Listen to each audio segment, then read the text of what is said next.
আপনারা বেশ কিছু অবৈধ চিনি উদ্ধার করেছেন, মানে এই ঘটনাটা আসলে কি হয়েছে, এগুলোর পরবর্তী আপনারা কি ব্যবস্থা গ্রহণ করবেন? আমরা সংবাদ পেয়েছি যে এখানে যে জায়গায় দাঁড়িয়ে আছি এখানে 13 বস্তা ভারতীয় চিনি এখানে পড়ে আছে। সংবাদ পাওয়ার সাথে সাথে আমরা আসি এবং আমাদের সাথে আমরা এখানকার উপজেলার ইএনও মহোদয়কে জানিয়েছি, উনি আসলেন মহোদয়কে পাঠিয়েছেন, পাশাপাশি বিজিবিও আসছে। তো এখানে স্থানীয় লোকজনের সম্মুখে আমরা চিনিগুলো জব্দ করেছি এবং এই চিনি কীভাবে আসছে, কারা এনেছে এটাকে আমরা এগুলোকে আমরা দেখছি এবং এটা জব্দ করেছি এবং এটা নিয়মিত একটা মামলা হবে।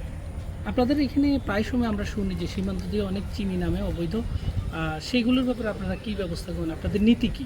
সীমান্ত দিয়ে যদি কোনো কিছু পার হয়ে আমাদের থানার এলাকায় চলে আসে সেটা আমরা অবশ্যই সেটা অভিযান পরিচালনা করি অথবা সময় পাওয়ার সাথে সাথে সেটা আমরা ধরে ফেলি।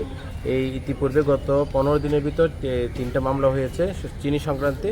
তাছাড়া অবৈধ মাদক সহ অন্যান্য যে সকল ভারতীয় পণ্য ট্যাক্স ফাঁকি দিয়ে অবৈধভাবে আসে সেগুলো যেহেতু সীমানা থেকে আমরা বাইরে আসলে আমরা এটা ধরি এবং ধরে আমরা নিয়মিত মামলা দিই এবং এই সংক্রান্তে যারা জড়িত তাদেরকে আমরা ধরে আইনের আওতায় আনি এবং গ্রেপ্তারের অভিযান পরিচালনা করি।